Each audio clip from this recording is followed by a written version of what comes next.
Yeah, Kathy Engelbert, you got nobody to blame but yourself for your league sucking, and because your league sucks at officiating and holding players responsible when they're doing flying clotheslines during WNBA games on other players. All the like reality accounts and stuff like that. The WNBA fan base is like very active. Like, I mean, I knew that, but I got to be on that side of it. You know what I mean? Dude, and they will love you, but they will also beat you down in a. Of course. And that's why you just can't care. You just have to be you. You have to be you. Yep. And that's why I thought she would stay quiet. They thought the pressure, the fines, and the threats would shut her down. But Sophie Cunningham just flipped the script. In a move nobody saw coming, she didn't just speak out. She called out the WNBA by name, publicly. Our first week, what people had to say, well, the WNBA fined me. No! You got fined for episode 1? Dude, they fined me $1,500. I'm like, what? I'm like, this is just the beginning. I was like, you're kidding.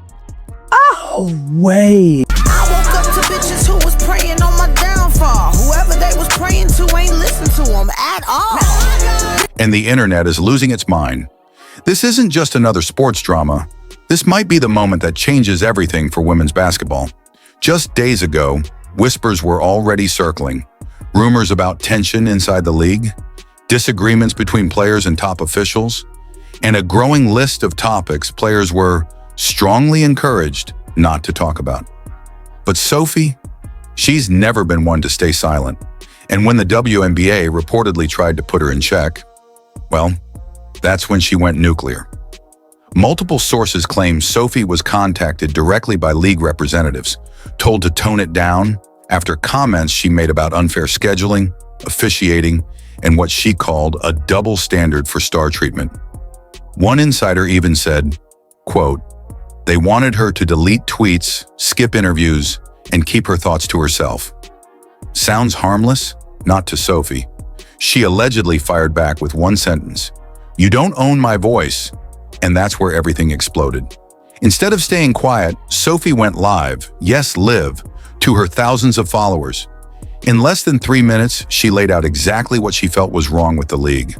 Lack of transparency, biased treatment, and what she called protecting certain narratives while burying others. And just like that, the clip spread.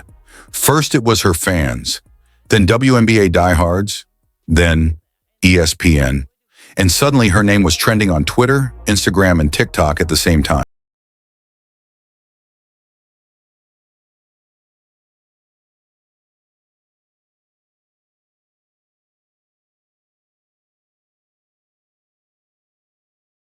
Some players reportedly unfollowed her.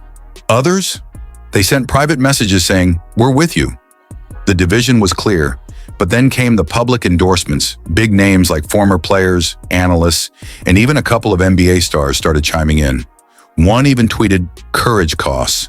And suddenly what the WNBA hoped would be a quiet, forgettable moment was now a national conversation.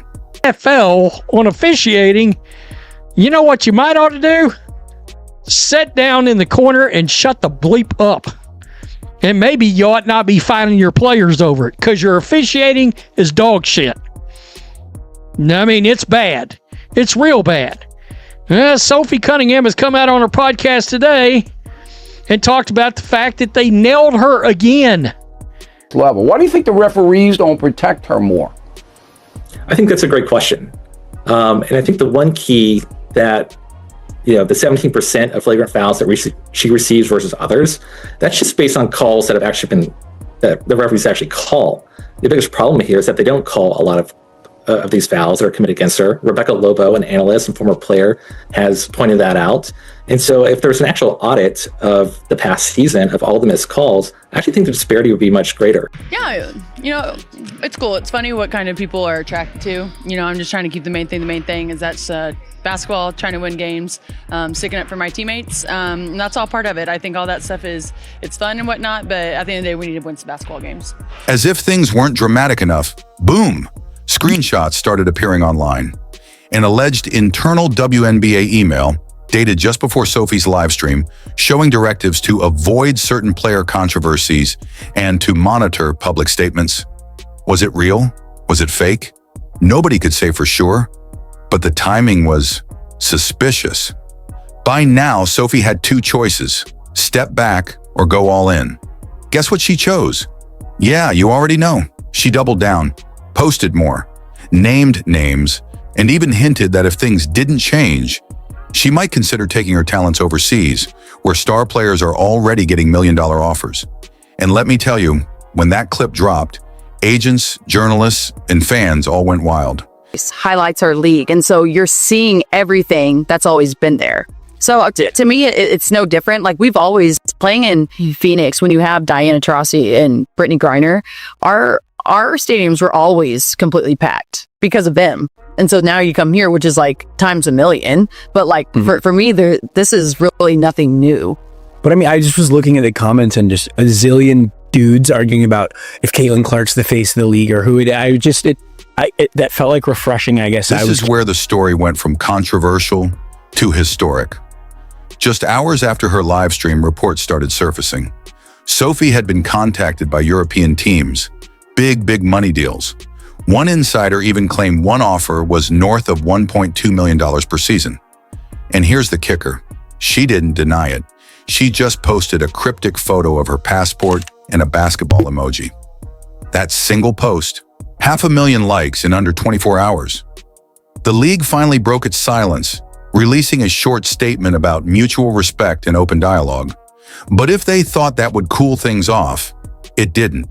NBA side, because it's way more helpful. You just get more there's more opportunities, and so I get that aspect. But I also think that you want to listen to your players too. Like, where do they want to play? Where are they going to get excited to play and draw fans? So I do think that Miami would have been a great. Like, everyone loves Florida. Nashville is an amazing city. Sophie's fans weren't buying it. Comment sections were flooded with hashtags like #LetHerSpeak and #FreeSophie. And if the WNBA wasn't already feeling the pressure, they are now. Right now, the basketball world is holding its breath. Will Sophie take the overseas deal? Will the WNBA change its approach? Or are we about to witness one of the boldest player moves in league history? One thing's for sure, Sophie Cunningham is no longer just a player. She's a headline. And the league? Well, they're learning that in 2025, silencing someone can be the loudest thing you ever do. What do you think? Did Sophie go too far? Or is she exactly what the league needs right now? Drop your thoughts below. Make sure to subscribe for the latest on this wild WNBA drama. Trust me, you won't want to miss what's coming next.